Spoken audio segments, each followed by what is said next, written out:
Baik, berhubung waktunya sudah menunjukkan pukul 15.47, kita mulai saja acaranya. Assalamualaikum warahmatullahi wabarakatuh. Waalaikumsalam warahmatullahi wabarakatuh. Alhamdulillah, segala puji bagi Allah yang telah memberi rahmat kepada kita semua, sehingga kita masih dapat berkumpul via daring dalam majelis ilmu ini. Salawat beserta salam tak lupa semoga selalu tercurah kepada Nabi besar Muhammad Shallallahu Alaihi Wasallam. Saya ingin mengucapkan selamat datang kepada Akang dan Teteh semua di acara instalasi Inspiring Talk with Imaksi. Sebelumnya, perkenalkan dulu, saya Muhammad Fatur Rahman ya, sebagai moderator yang insya Allah akan memandu acara pada sore hari ini. Sebelumnya kita kenalan dulu nih sama acaranya. Jadi, instalasi ini adalah kegiatan live talks via daring yang diadakan oleh Departemen Kerohanian Imaksi. Nah, kali ini kita bakal ngangkat tema yang lagi relate banget nih sama kondisi kita saat ini, yaitu menjaga semangat di tengah wabah yang akan disampaikan oleh pemateri yang keren dan tentu beliau ini merupakan founder dari tulisan ENSA. Nah, merupakan akun resum kajian dan juga program sosial. Siapa lagi kalau bukan Teh Hani Ensa Fortuna Azhar. Beliau ini lahir di Bandung pada 28 Juli tahun 2000. Teh Ensa ini memiliki moto, ketika kamu gagal menjadi perempuan cantik, maka jadilah perempuan yang taat, mapan, dan bermanfaat. Masya Allah.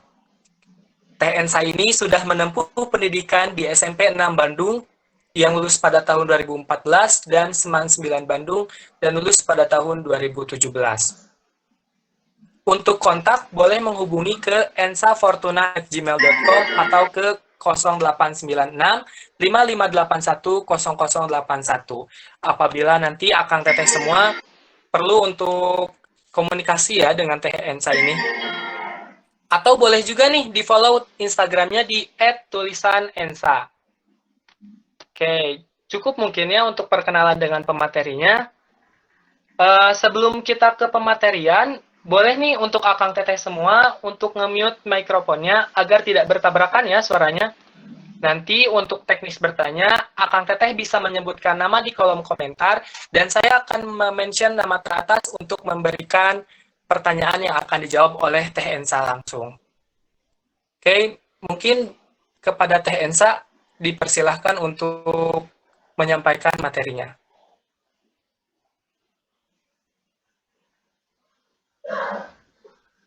Assalamualaikum warahmatullahi wabarakatuh.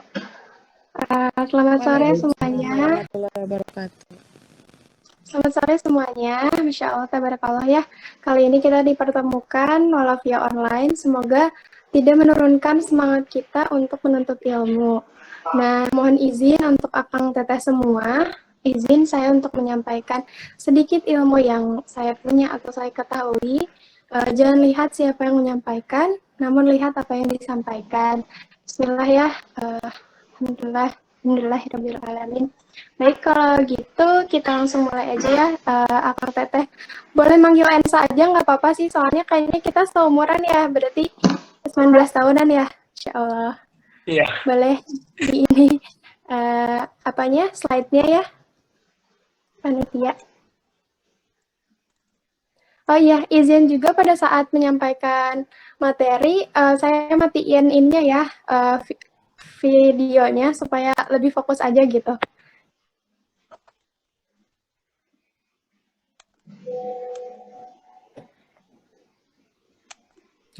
Baik, yang pertama ya, menjaga semangat di tengah wabah.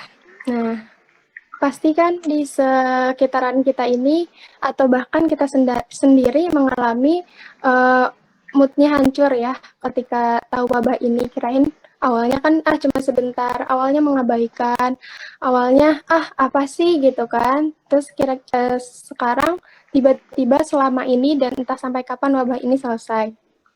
Nah, perlu diketahui teman-teman, yang pertama harus kita jalani atau lakukan adalah bersyukur. Boleh di slide Akang Teteh? Nah, nikmat Allah itu bukan untuk dihitung, tapi untuk disyukuri. Karena barang siapa yang bersyukur, maka Allah akan tambah nikmatnya ya. Tapi kalau kufur, ada konsekuensinya. Apa itu? Azab yang pedih. Berbicara tentang nikmat dari Allah ya. Kalaupun kita jadikan air laut sebagai tintanya, kemudian dahan dan ranting di seluruh dunia ini dijadikan tangkai penanya, maka insya Allah nggak akan cukup, nggak akan bisa kita menuliskan semua nikmat yang telah Allah kasih sama kita. Ngomongin soal rasa syukur, anak muda, umur yang masih muda, tenaga yang masih ada, itu harus disyukuri. Begitupun dalam keadaan wabah seperti ini. Memang, ada yang menganggap ini musibah, dan ada juga yang justru menganggap ini berkah. Jadi, apapun keadaannya, kita harus selalu bersyukur dan ambil hikmah positifnya gitu kan. Nah, boleh di slide, Teh.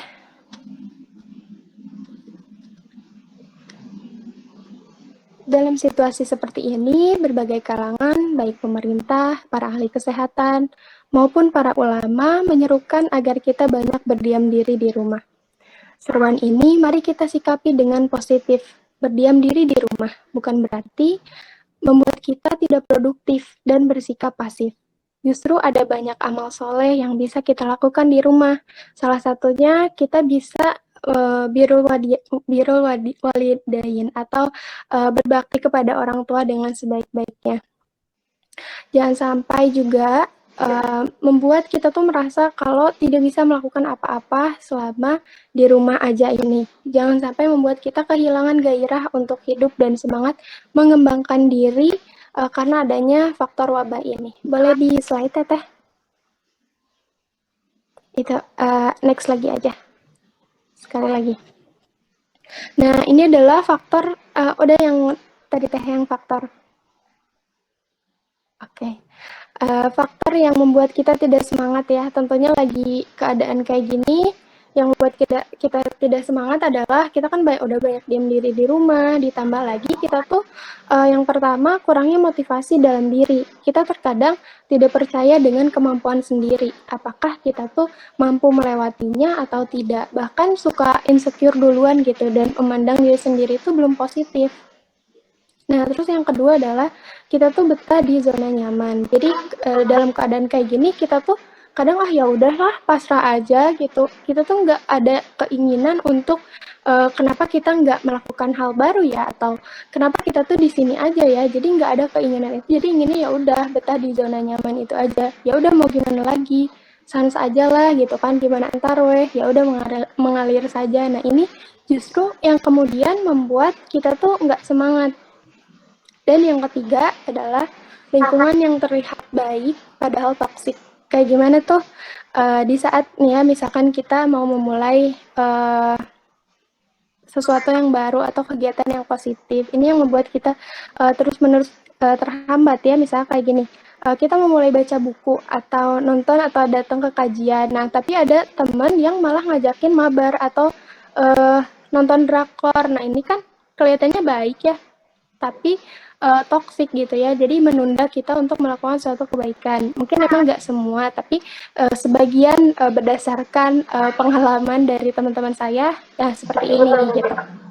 Terus yang keempat adalah kurangnya positive vibes. Apa yang kita lihat, berita dan informasi apapun yang negatif, yang bertebaran di sosial media kita, itu justru akan berpengaruh pada mental dan pola pikir kita. Kayak misalkan banyak berita apa ya, yang bikin kita tuh jadi down gitu ya, nggak bisa untuk berpikir ke depannya kayak gimana, malah banyak ketakutan untuk memulai sesuatu, karena ini kita kurangnya positive vibes. Nah, yang kelima adalah bingung memulainya dari mana dan harus kemana. Untuk itu, agar menjaga semangat kita, hal yang pertama dilakukan karena keadaan sudah berubah, maka kita harus mempunyai peta perjalanan hidup yang baru. Dimulainya dari kapan? Dari saat ini. saat kita keadaan nggak stabil ini, saat kita lagi chaos-chaosnya dan dari banyak kekacauan yang datang kepada kita.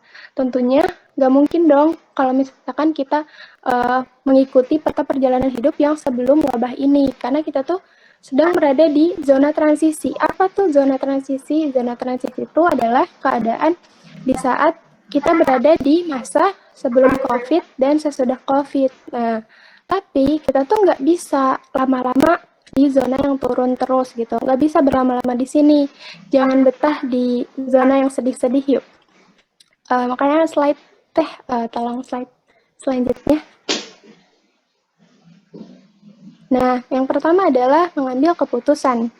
Kalau kita tidak bersegera mengambil keputusan, menyadari kita ini harus berubah, kita hanya akan stuck di melihat ke belakang terus. Kita akan ngelihat, oh udah kemarin juga kayak gini, kemarin tuh serba offline, gini-gini. Zaman udah berubah, maksudnya kita sekarang udah ada wabah, nggak tahu sampai kapan, dan mungkin kedepannya pun akan berbeda gitu kan. Kalau kita tidak bersegera mengambil keputusan, kalau kita tuh harus berubah, kita akan terombang-ambing oleh informasi, kecemasan, oleh segala macam ketidakpastian, juga ketakutan. Maka dari itu, kita harus mengambil keputusan agar kita mempunyai titik tumpu untuk naik ke atas. Mengambil keputusan untuk tidak lagi melihat ke belakang. Oke lah ya, dulu udah nyaman misalkan karena dengan mudahnya pertemuan dengan offline, semuanya serba offline atau pertemuan langsung. Tapi hey teman-teman, ini udah zona transisi. Kita berada di masa sebelum wabah dan sesudah wabah. Zaman akan berubah banget. Kita harus masuk melihat ke depan, yaitu tadi awalnya mengambil keputusan supaya kita mau melihat ke depan. Yuk mulai melihat ke depan. Kalau kita sudah memutuskan, ya udah yuk, jangan yang berlalu tuh biarlah berlalu. Mulailah menatap ke depan. Ketika mengambil keputusan, maka kekuatan akan datang. Kenapa? Karena energi itu akan menghampiri kemana perhatian yang kita tuju gitu loh teman-teman. Nah, boleh di next setelah kita mengambil keputusan, ketika itu juga akan banyak peluang dan Anda akan bereksperimen. Jadi bereksperimenlah, cari terus peluang. Apa nih yang bisa kita jual kalau bisnis ya lagi masa COVID ini? Banyak kok, maksudnya peluang kalaupun misalkan tidak jualan atau apa dalam bisnis, banyak banget peluang yang bisa kita cari dan bisa kita lakukan untuk kita bereksperimen. Kayak misalkan mencari skill terpendam kita gitu kan. Karena percaya nggak sih teman-teman, sebagian dari kita di saat wabah seperti ini, mereka tuh memanfaatkan waktu dengan sebaik-baiknya. Mereka menghatamkan Quran dengan banyak, sampai berkali-kali. Mereka menyelesaikan buku-buku bacaannya. Sedangkan kita bagaimana, gitu kan? Kita harus melihat positifnya seperti itu. Jadi bereksperimenlah hingga nanti kalian akan mendapatkan keputusan yang kedua, yang bisa menemukan wah ini tuh aku banget gitu kan. Ya udah mau serius di sini dan fokusin di sini aja, dan selamat teman-teman untuk melesatlah. Tapi kalau kita nggak segera ambil keputusan, kita tentunya akan depresi. Boro-boro mau angkat beban umat gitu kan. Ini malah kitanya sendiri yang depresi. Maka dari itu teman-teman, yuk bismillah, supaya kitalah yang bisa memberikan penyesuaian-penyesuaian, menghebatkan komunikasi ketika di sekitar kita mulai mengalami depresi. Nah, selanjutnya adalah, boleh di slide prinsip yang penting yang harus kita pegang. Ada 2 prinsipnya ya untuk memperbaharui peta perjalanan hidup. Yang pertama adalah the map is not the territory. Yang kita ceritain ini maps-nya, tahu kan peta? Nah, peta sama kenyataannya. Peta itu adanya di kepala kita, di pikiran kita. Ya, kalau kenyataan, ya di nyatanya gitu. Misal, rumah Anda, daerah Anda, teritorinya seperti itu. Dan petanya ada masing-masing di kepala Anda, di pikiran Anda. Indrakan si peta kertas itu, visualisasikan ada di kepala Anda. Dan teman-teman semua, peta setiap orang itu berbeda-beda. Jadi kali ini saya akan sangat-sangat menghargai peta yang kemudian Anda buat, dan boleh banget disesuaikan dengan kekuatan Anda masing-masing. Karena Anda sendiri yang paling tahu rasanya kayak gimana gitu kan. kenapa Anda membuat peta tersebut. Yang berbahaya itu adalah ketika kita ngikutin maps-nya atau petanya orang lain. Misal, Anda lagi di Bandung, tapi pakai maps-nya kota Semarang. Ya nggak akan bisa tuh kan. Nggak akan menemukan jalannya gitu, karena nggak sesuai dengan kenyataannya. Ini yang membahayakan, malah justru akan membuat kita semakin tersiksa. Nah, yang kedua adalah 100% navigasi ada di tangan Anda sendiri. 100% kita yang mengarahkan mau kemana diri kita. Jangan sampai juga kita ngikutin karya orang lain, apalagi sampai iri gitu. Karena petanya orang lain yang kita anggap menyenangkan belum tentu cocok dan berhasil untuk kita jalani juga. Nah, ya sedikit ceritanya waktu saya pernah sharing dengan salah satu orang yang udah hebat lah ya. Dia tuh bilang kayak gini, ketika lo mau bikin suatu karya, bikinlah ombak sendiri, jangan ikutin ombak orang lain dan pikirin lagi karya lo matang-matang gitu. Kalau sekiranya emang cuma ngikutin aja, mending gak usah dibuat gitu, karena itu kayak buang-buang waktu gitu kan. Jadi pastikan dulu kalau misalkan kita tuh nggak ikut-ikutan gitu. Boleh cari inspirasi, tapi bukan berarti mengikuti banget gitu. Istilahnya apa ya, menduplikasi banget lah intinya gitu. Jadi langkah selanjutnya adalah, boleh di slide teh? Sadari dengan jujur. Ini yang pertama kita lakukan ketika kita memulai untuk memperbaharui peta perjalanan hidup kita. Di mana Anda berada sekarang dan akan kemana? Contohnya gini ya, kan kita mau Gojek atau Grab. Pasti ada pertanyaan kan, Anda di mana dan mau kemana? Nah, kalau kita nggak jujur, kita ada di mana dan mau kemana, boro-boro mau sampai atau ya, bertemu sama Mang Gojeknya aja enggak, ya kan? Dia menemukan kita aja enggak. Jadi, yang pertama harus kita lakukan adalah, kita tuh sadari dengan jujur kita tuh ada di mana. Dan sebelum COVID, juga sesudah COVID, kita tuh mau kemana gitu. Jadi sadari dengan jujur, kita tuh ada di mana dan mau kemana. Terus juga jangan terlalu krisis dengan diri kita sendiri. Ayo yakini kalau diri Anda itu berharga gitu kan. Jangan ngerasa diri ini tuh gue mah nggak bisa apa-apa gitu kan. Pikirnya selalu jelek terus diri kita. Kalau bukan diri kita yang sayang dengan diri kita sendiri, siapa lagi gitu teman-teman. Perlu kalian tekan lagi gitu ya, termasuk ini reminder untuk saya pribadi gitu. Jangan terlalu kritis dengan diri sendiri gitu, dan yakinlah bahwa Anda itu akan membanggakan saat nanti lebih dari apa yang Anda bayangkan sebelumnya. Jadi jangan lagi insecure, kita ini punya warna yang berbeda. Ayo melihat diri kita dengan senyata-nyatanya. Pelajari dulu diri Anda sendiri. Karena kita akan memperbarui peta yang baru dan kita akan menjalaninya. Kita barangkali punya tujuan, tapi kan tujuan itu adanya di luar kita. Kita punya tujuan yang gede banget, tapi kalau kita belum tahu dengan diri kita, belum jujur dengan diri kita, lantas bagaimana mau mengambil langkahnya? Kita akan salah mengira nantinya. Langkah-langkah yang kita kira benar, ternyata itu justru bukan jalan yang benar gitu.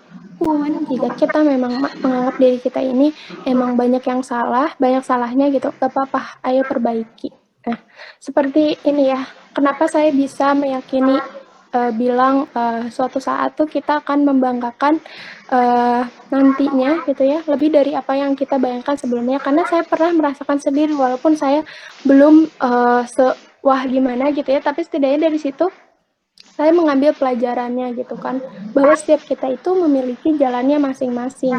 Teman-teman, saya cerita sedikit ya, saya lulusan tahun 2017, saya gap year 2 tahun, saya gagal SBMPTN 3 kali. Saya daftar ke UPI 3 kali dan itu semua gagal. Dan Masya Allah teman-teman, dari sini kalian tuh harus bersyukur ya untuk anak-anak UPI gitu kan.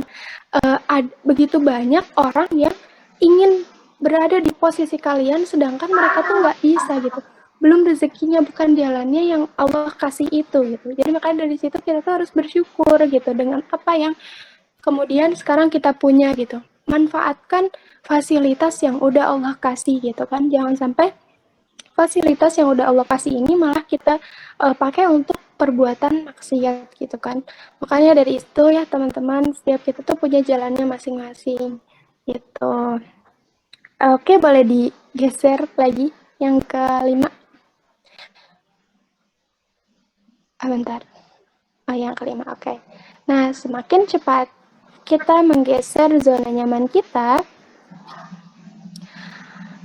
maka makin cepat juga melesatnya. Kenapa? Karena kalau misalkan gini ya, dari respon perubahan, kita tuh awalnya kan nggak nerima, terus depresi, terus zona yang turun banget lah, di situ barulah kita mulai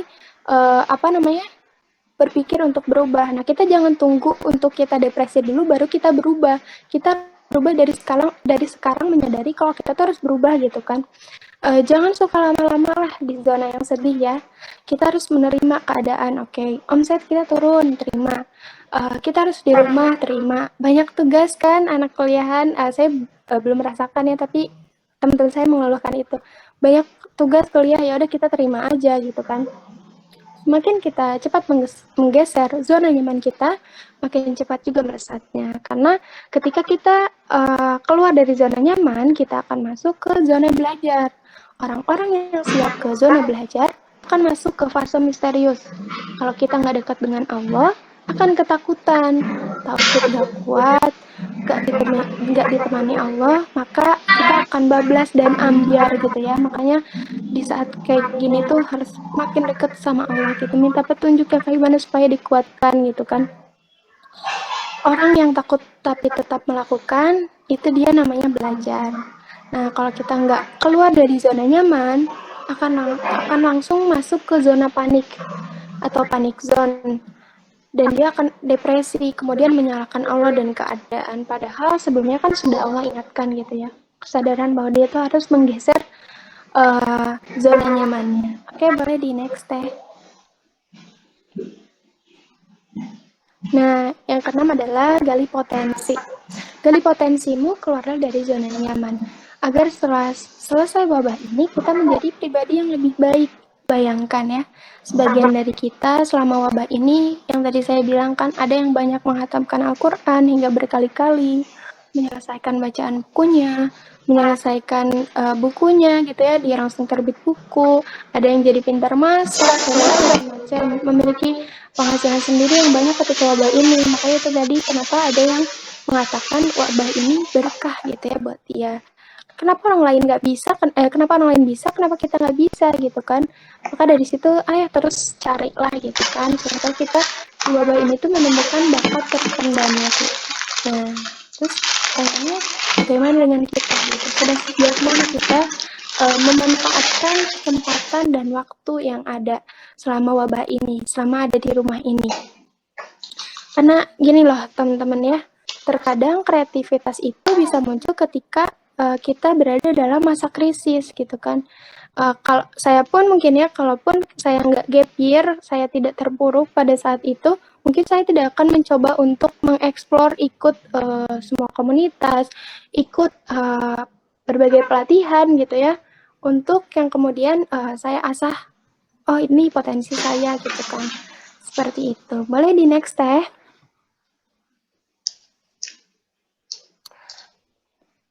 Memfilter informasi, yang 7 dulu deh kayaknya, memilih lingkungan ya.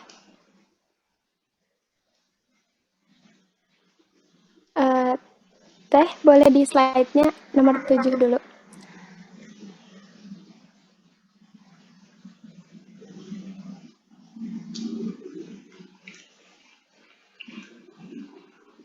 Nggak ada, bentar. Kalau salah ada deh. Pokoknya kita bahas dulu nomor 7 ya, itu mungkin kelewat. Memilih lingkungan. Memilih lingkungan di sini adalah, pernah dengar istilah nggak teman-teman soal teman setelah iman? Pernah dengar nggak sebelumnya dengan ini? Teman setelah iman, ini merupakan hal yang penting untuk menjaga semangat kita. Kenapa? Karena iman kita bisa runtuh karena teman, atau sebaliknya, iman kita bisa tumbuh karena teman. Jadi, lingkungan dan sosok teman atau sahabat di hidup kita ini sangat mempengaruhi produktivitas dan semangat kita banget gitu. Jadi bukan berarti di sini milih-milih teman juga ya. maksudnya gini, kita harus bisa menempatkan gitu ya. Kalau saya pribadi, kan dulu saya, jujur ya dulu saya belum datang ke kajian gitu ya, dengan teman-teman yang segala macam random, dan itu sangat berpengaruh kepada diri kita gitu ya, dengan beda halnya dengan kita bergaul dengan teman-teman yang suka ke kajian gitu ya. Mereka udah benar-benar gak mikirin duniawi. Mereka benar-benar kayak gimana caranya supaya istiqomah, gimana caranya menambah hafalan kayak gitu ya. Saya sendiri kadang suka ngerasa kayak, wah saya kemana aja nih ketika sebagian teman-teman saya gitu ya, Masya Allah, mereka tuh mengejar akhiratnya, sedangkan saya kemarin-kemarin tuh ambis sekali untuk masuk perguruan tinggi negeri dengan sampai ikutlah segala macam gitu kan, sampai belajar abis-abisan, tapi ternyata saya tuh selama ini salah ya, yang saya kejar tuh dunia gitu, yang saya kejar tuh bukan pemilik PTN-nya Allah kan berarti, tapi saya tuh mengejar apa yang saya inginkan gitu. Nah makanya dari situ mungkin ya kita bisa mengambil hikmahnya ya teman-teman. Baik, boleh di slide berarti yang nomor 8. Oh udah, masih di situ aja dulu teh. Yang ke-8 adalah memfilter informasi dan sebarkan positive vibes.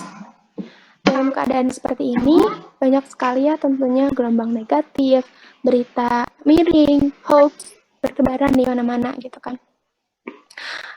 Seperti contohnya banyak banget lah sekarang tuh konten-konten yang kurang bermanfaat, bahkan tidak bermanfaat gitu ya. Seperti yang kemarin-kemarin viral yang prank sampah itu, saya sangat sekali menyayangkan ya, kita sebagai generasi muda benar-benar ngerasa kayak ya Allah kok ada sih sampai orang kayak gitu, di saat sebagian dari kita toh-tohan menjadi relawan, toh-tohan menjadi garda terdepan, sedangkan ada yang demikian. Nah makanya dari itu ya, kenapa sih berita negatif tuh cepet banget nyebarnya, sedangkan berita positif tuh sedikit gitu, karena kita tuh kurang orang-orang yang sadar untuk menyebarkan positif ini. Kalian harus sadar ya, kalau misalkan satu postingan kalian SG bisa aja mungkin bisa merubah hidup seseorang. Kalian mungkin tidak sadar, tapi itu tuh bisa saja terjadi.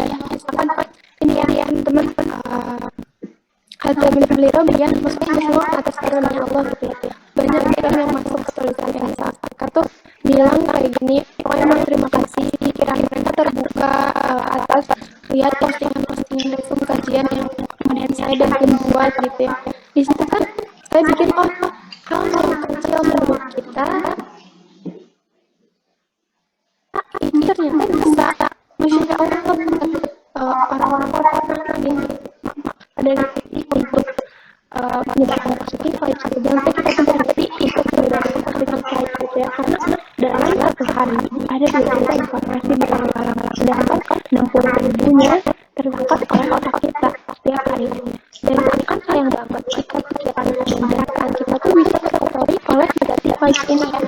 Makanya harus selesai aja nih kayak gitu kalau buat Instagram yang akun-akun yang kayak misalkan sekiranya toksik buat kita gitu ya, bikin kita iri hati atau apa, lebih baik kita bikin kita ngebanding-bandingin hidup kita dengan hidup dia gitu kan. Itu sangat disarankan teman-teman, karena gini, informasi yang ada dalam informasi itu akan melahirkan pemikiran, dan pemikiran akan menjadi keyakinan, dan keyakinan akan melahirkan perbuatan, kemudian perbuatan yang dilakukan secara terus-menerus akan menjadi kebiasaan. Nah, makanya perubahan dari informasi bisa menjadi sebuah kebiasaan dan kepribadian kita. Makanya kita harus lebih selektif lagi di memilih informasi. Ayo kita mulai perbanyak positive vibes di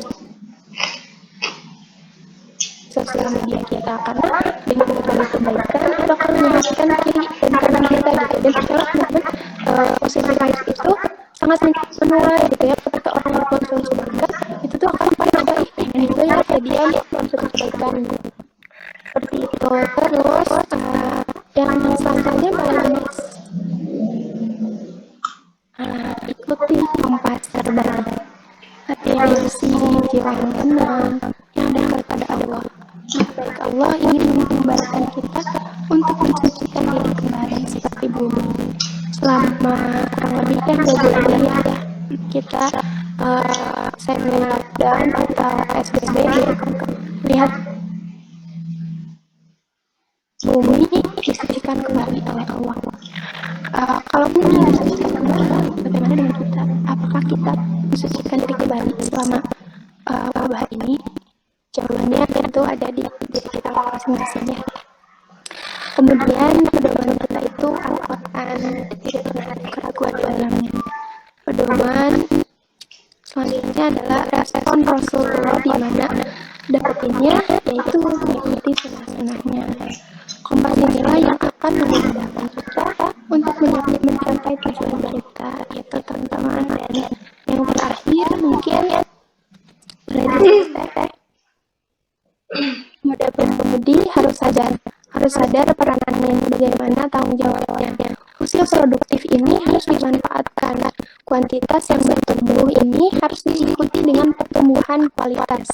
Kualitas yang jarang kita sorot yaitu kualitas moral dan kualitas spiritual.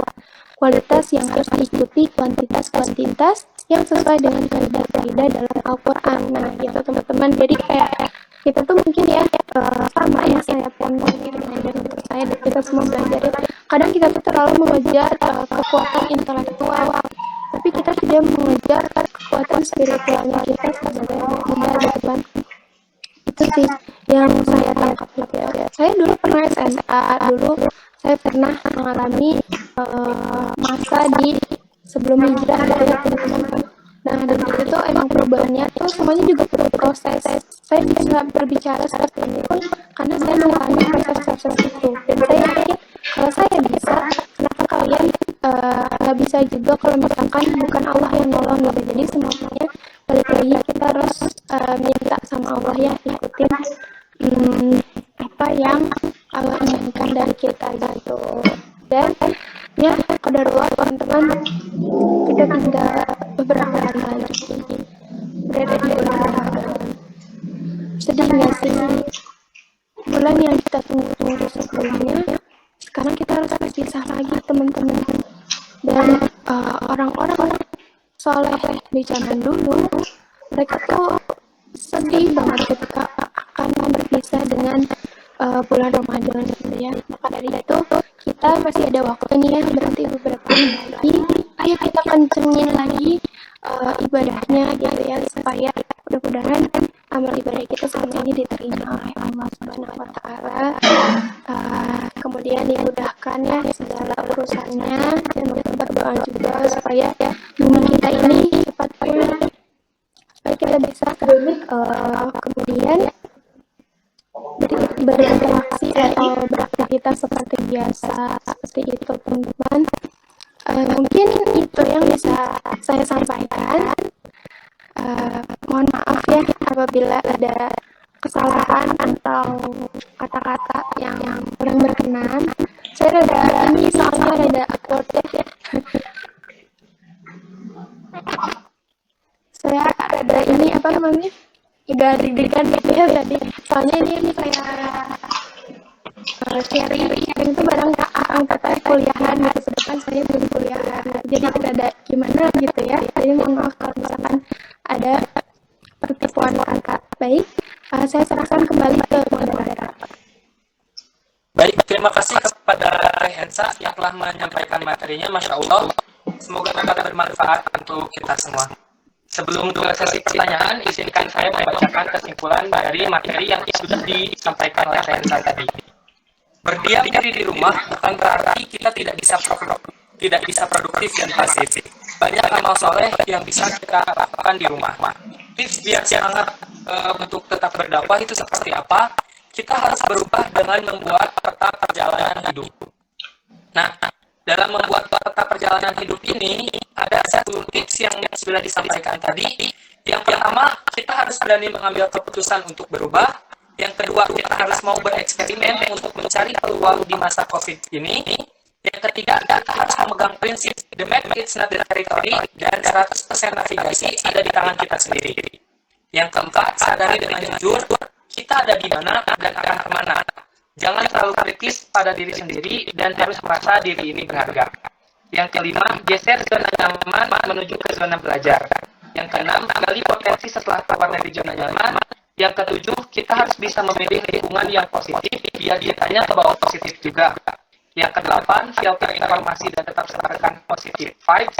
Yang kesembilan, ikuti kompas terbaik, hati yang bersih, jiwa yang tenang, dan yang dekat kepada Allah.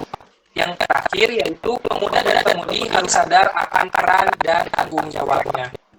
Boleh untuk Akang dan Teteh semua yang ingin bertanya, silakan sebutkan nama di kolom komentar. Oh ini Teh Ensa udah ada yang tanya dari Teh Firda. Silakan Teh Firda untuk menyampaikan pertanyaannya. Ya, boleh kita Perkenalkan, nama saya Firda. Saya ingin bertanya.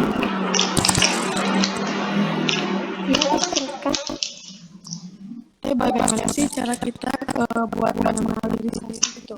Kayak potensi kita, kelemahannya, atau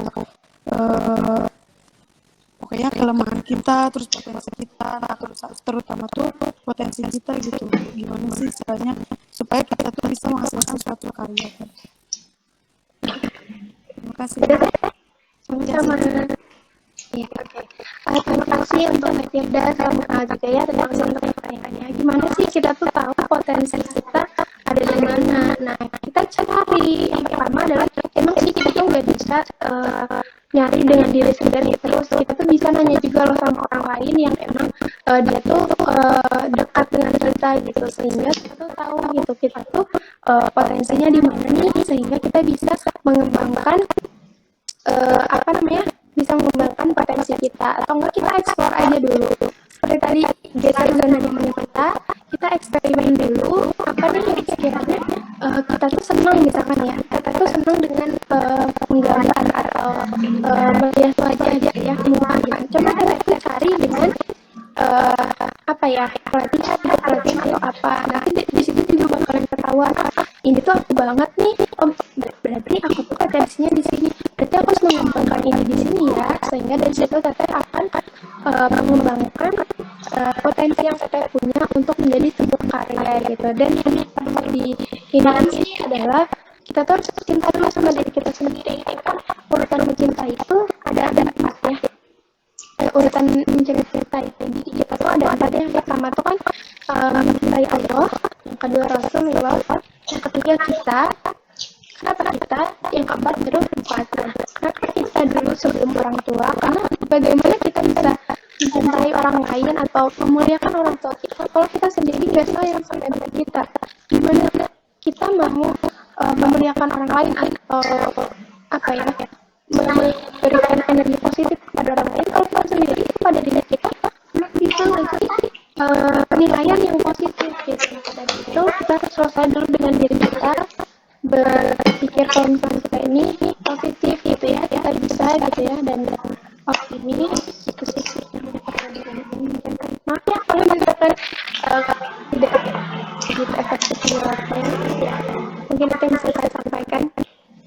Baik, ini ada yang mau bertanya lagi? Terima kasih.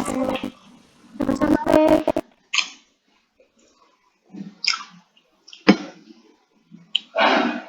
Itu ada Teh Anita yang ingin bertanya, silahkan Teh. Ya. Selamat Teh. Iya, Kak. Aku mau tanya tentang agak berhubungan sama poin keempat yang tadi paparin, sadari dengan di mana Anda berada dan mau kemana. Nah, misalnya ada mahasiswa yang ngerasa dia tuh salah jurusan karena baru sadar kalau itu bukan passion dia, sedangkan dia tuh terempat misalnya. Terus menurut Teteh apa yang sebaiknya dia lakukan? Apakah harus melanjutin studi tersebut atau bagaimana? Makasih Teh sebelumnya. Sama-sama. Terima kasih Teh Anita pertanyaannya.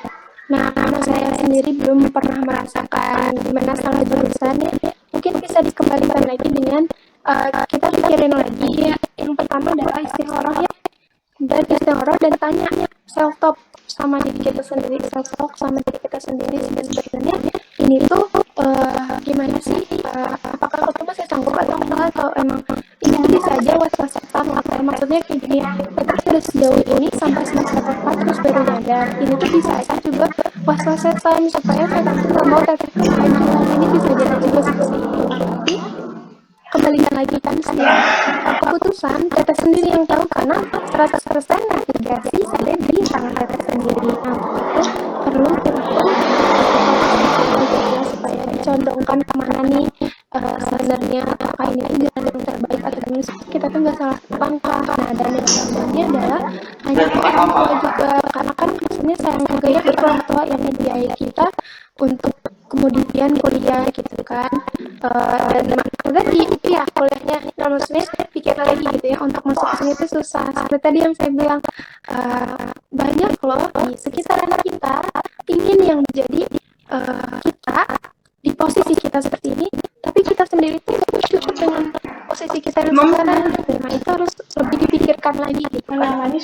Terus cari alasan-alasan positif supaya kita itu positive thinking gitu, dan untuk ambil keputusan itu kembali lagi ke teteh, karena 100% navigasi ada di tangan teteh, dan kita petunjuk sama Allah, juga orang tua dan orang sekitar gitu, baiknya kayak gimana.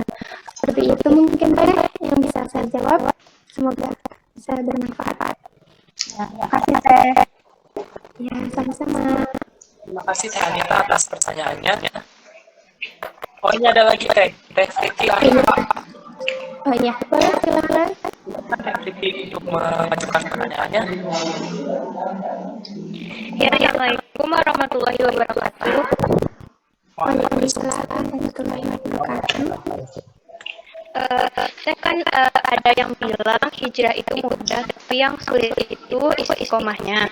Nah, di keadaan sekarang ini gimana cara mempertahankan keistiqomahan itu Teh? Sekian, terima kasih. Oh ya, terima kasih pertanyaannya Teh Priti, Masya Allah ya.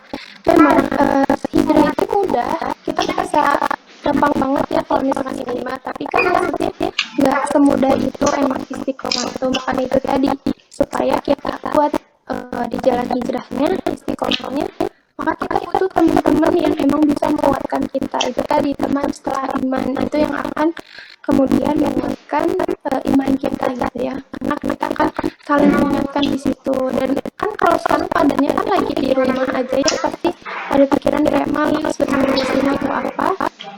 Itu tadi deketin teman-teman yang emang dia tuh rajin gitu ya, belajar apa-apa, supaya sharing aja gitu, jangan sampai kita tuh putus komunikasi dengan orang-orang yang wali gitu ya. Karena gini ya, perlu disadari teman-teman, hijrah pertama, hijrah kedua tidak akan sekuat hijrah pertama, hijrah ketiga tidak akan sekuat hijrah kedua, hingga seterusnya sampai Allah tuh tidak memberikan kata hidayah untuk kembali ke hijrah. Makanya itu harus dipikirkan kembali ketika misalkan kita tuh udah mulai malas, udah mulai nggak istiqomah lagi dengan hijrah kita, dan kita harus pikirkan itu gitu kan, karena kesempatan tuh tidak selalu harus datang berkali-kali gitu ya. Kesempatan tuh jangan sampai disia-siakan lah, karena kita juga dunia ini sih paling tinggal kematian, karena ketika kita datang ke kematian, maka rasa kenikmatan kita, kecintaan kita terhadap dunia itu kan berkurang. Kenapa? Karena oh iya ya, ada cuma sementara atau hidup gitu kan. Jadi kita juga nggak begitu ambisius untuk berada di dunia ini, maksudnya mengejar dunia ini gitu. Ada di situ insya Allah bakalan istiqomah, terus apa ya, perbanyakan amalan-amalan kita tuh milik Allah gitu. Dan itu sih teman yang benar-benar pengaruh tuh emang teman perlu diingatkan teman gitu ya. Karena kalau misalnya gini aja ya, dulu saya pernah di masa-masa bucin. Dulu jujur ya, saya pernah di masa-masa bucin, tapi setelah itu saya pikirkan lagi kalau misalkan itu tuh suatu perbuatan yang tidak baik untuk diri saya. Kenapa? Karena kita tuh akan asing dengan lapangan yang kita buat sendiri. Makanya cari, kalau misalkan mau kembali lagi ke masa sebelum hijrah atau kita mau lulusan hijrah, kembalikan lagi gitu hidayah kita, nikmat iman, nikmat hidayah itu nggak semua orang bisa dapetin gitu. Jadi kembali lagi diri kitanya ya, terus minta petunjuk dan cari circle yang benar-benar baik untuk kita. Mungkin segitu aja Teh Priti bisa saya jawab. Bagaimana Teh Fitri merasa pertanyaannya sudah terjawab? Mungkin Atau ada yang lagi yang mau ditanyakan? Oke Teh. Ya, sama-sama. Semangat ya Teh. dari akang-akangnya mungkin ada yang ingin ditanyakan? Dan tadi kan sudah ada beberapa penanya ya. Ya.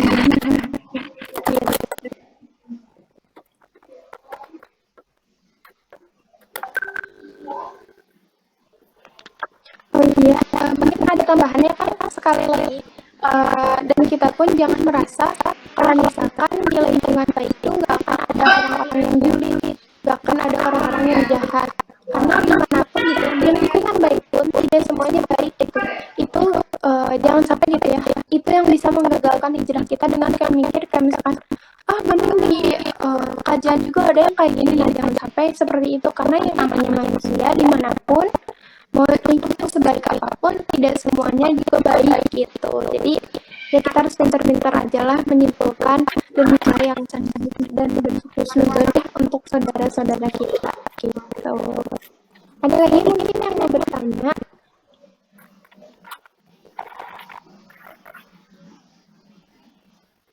Boleh?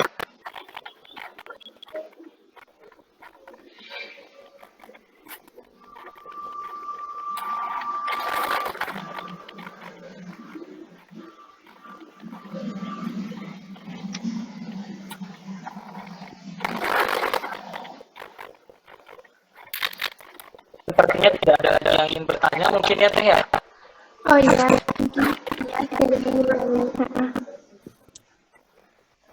Oke, nggak apa-apa. Kalau misalkan nggak ada yang bertanya, alhamdulillah. Oh ini ada yang mau bertanya katanya Teh. Oh iya, boleh. Mangga. Siapa? Boleh kalau misalkan ada kendala untuk tidak bisa pakai mikrofon, bisa pertanyaannya diketik di kolom komentar ya. Oh iya, boleh. Ini Teh ada pertanyaan. Bagaimana kita meningkatkan semangat untuk tetap taat kepada pemerintah agar tetap berdiam diri di rumah? Sedangkan banyak orang yang mengatakan dengan begitu, bagaimana kita memakan? Nah, untuk itu ya, kalau saya pribadi ya jujur, saya emang masih sebagian orang kan nyari makan kayak gimana gitu ya. Mungkin emang sebagian dari kita ada aja ya. Tadi pertanyaannya, Kang boleh diiniin, takut keliru tadi saya dengerin. Pertanyaannya kan diulang. Oke. Bagaimana kita meningkatkan semangat untuk tetap taat kepada pemerintah agar tetap berdiam diri di rumah? Sedangkan banyak orang yang mengatakan dengan begitu bagaimana kita mau makan? Mungkin maksudnya kalau misalkan kita tetap terus-terusan berdiam diri di rumah, gimana kita mau bisa makan gitu? Oh, gitu ya. Nah, yang aku lihat ya sebagian beberapa diam di rumah aja. Saya pribadi pun keluar teman-teman, tapi saya keluar untuk apa? Untuk ngebagiin masker ya.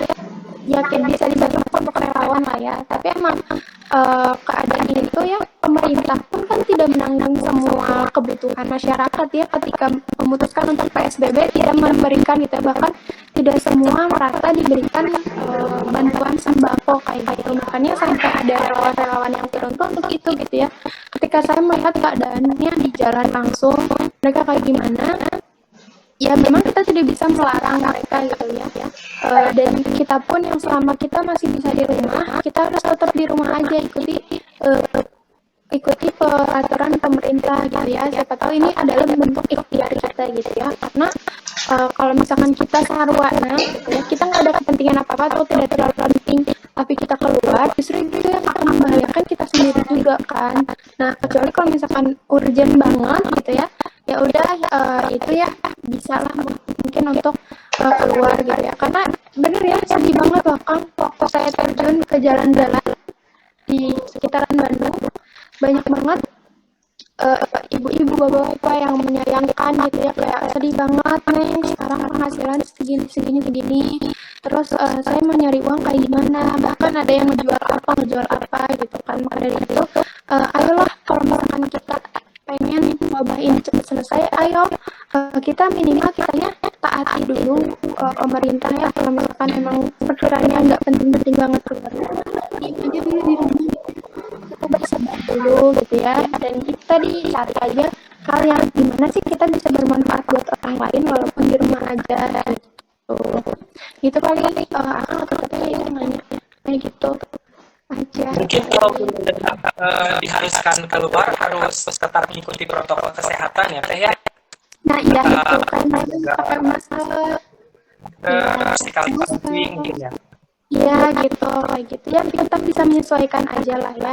Kalaupun misalkan itu dia yang bertanya dari yang kelima aja ya. Saya mau bertanya bagaimana cara tetap menyebarkan positive vibes untuk. Nah, kalau saya pribadi untuk menyebarkan positive vibes di sekitar saya adalah kan itu tadi lewat tulisan-tulisan akun resum kajian. Terus kita juga nyebarin kayak misalkan untuk flyer donasi kita tulisan ini satu awalnya kan emang akun resum kajian, tapi di situ kita mengembangkan untuk program sosial juga makanya kan mungkin bisa dilihat di Instagramnya kita kolaborasi dengan Alfred.com dengan kakak-kakak ITB dan juga sebenarnya ini ya itu untuk berikan positive vibes untuk teman-teman kita dan juga kita ngadain online di grup WhatsApp yang setiapnya ada gitu jadi supaya teman-teman tuh kita tetap saling charge iman kita walaupun kita di rumah aja gitu atau ngadain itu sih yang kita lebih concernnya di proses kajian gitu kayak mengilmi diri atau ya mengilmi diri kita tuh nggak lagi kena wabah gitu dan itu sih emang yang mau share yang tentang donasi kayak gitu gitu itu sebuah wujud positive vibes juga kan menjelaskan dari positif gitu kan jangan sampai sosial media kita tuh penuh dengan kayak berita ujaran kebencian semua atau negatif vibes semua gitu mungkin itu yang kita lakukan gitu ya upaya untuk menyebarkan positive vibes gitu itu paling akan terima ya tadi terima kasih Iya, kata-kata ada lagi yang mau bertanya teh sebentar. boleh boleh sama-sama kang Bima.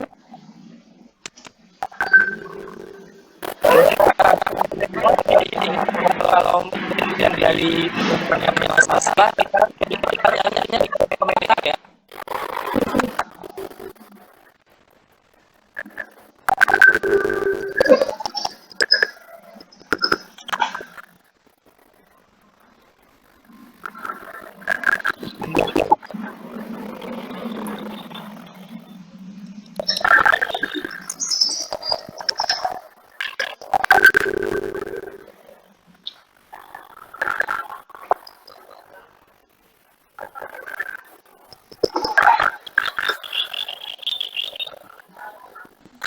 Tadi kan yang Ini pertanyaan teh.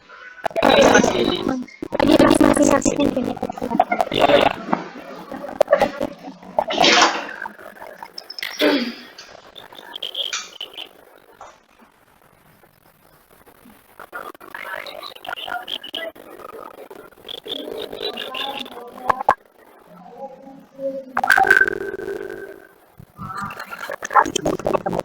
Intinya emang benar-benar relate banget sama keadaan kita sekarang. Jadi saya sayang banget kalau misalkan untuk dilewatkan karena mungkin masih ada beberapa kayak aduh bingung ya di rumah aja.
Kantor sosial.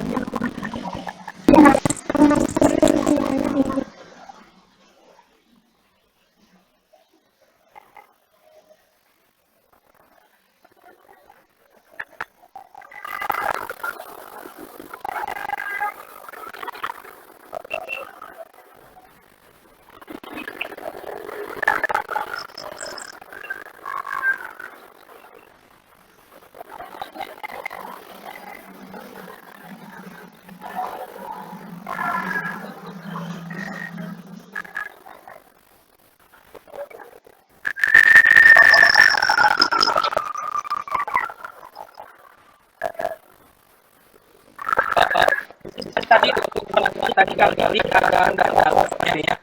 Jadi kita akhiri dari diskusi kali ini. Dari katanya ada kesempatan mungkin. Oh iya, kayak ini teman apapun ada sekarang atau ada apapun yang dari sisa mulai bagian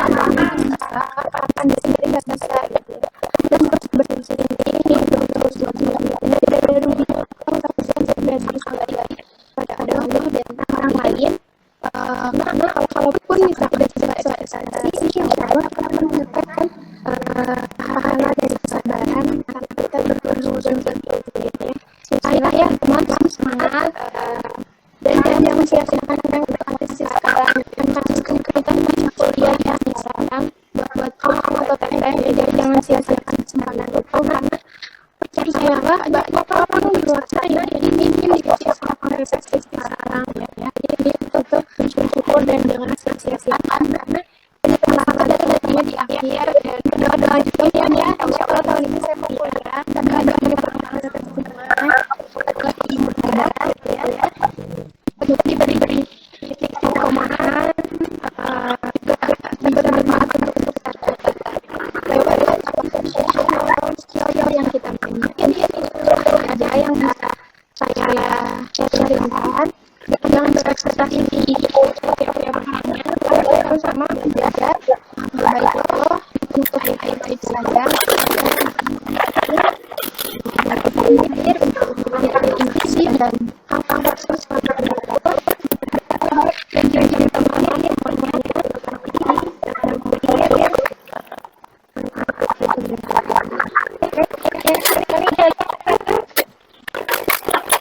Terima kasih yang sudah menyampaikan materi yang sangat luar biasa kali ini. Semoga materi kali ini dapat bermanfaat untuk semua dan juga semoga yang bisa diperkenalkan rencana kalian yang tahun ini di mana yang diberikan. Oke, terima kasih teman-teman semua yang sudah mengikuti salah seperti ini. Saya mudah-mudahan untuk kita semua dan bisa diterapkan dalam kehidupan sehari-hari ini. Kita semua selalu diberi lindungan oleh Allah Subhanahu wa Ta'ala dan selalu diberi keselamatan dalam kehidupan ini. Akhir kata yang mewakili saya, mohon maaf apabila ada kesalahan dan kekurangan dalam materi ini karena salah satu dan kesalahan Allah. Assalamualaikum warahmatullahi wabarakatuh. Terima kasih kepada Ibu yang sudah menyempatkan hadir dan ikuti di sasaran kali ini. Semoga bagi kita semua dihadiri oleh Ibu Elis.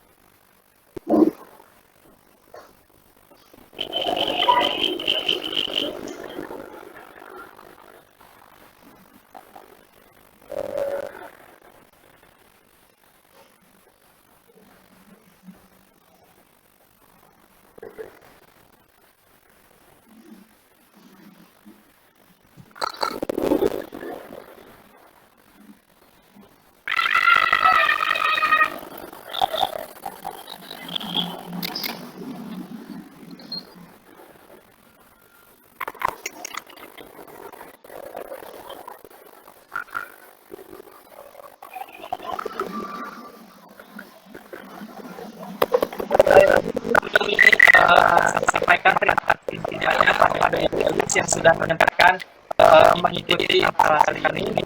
Kesempatan bagi kamu sebagai panitia Ibu Elis akan menyempatkan waktunya untuk mengikuti instalasi pada sore hari ini.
Baik, terima kasih kepada Kang Enes yang sudah mengikuti dari jasa ini.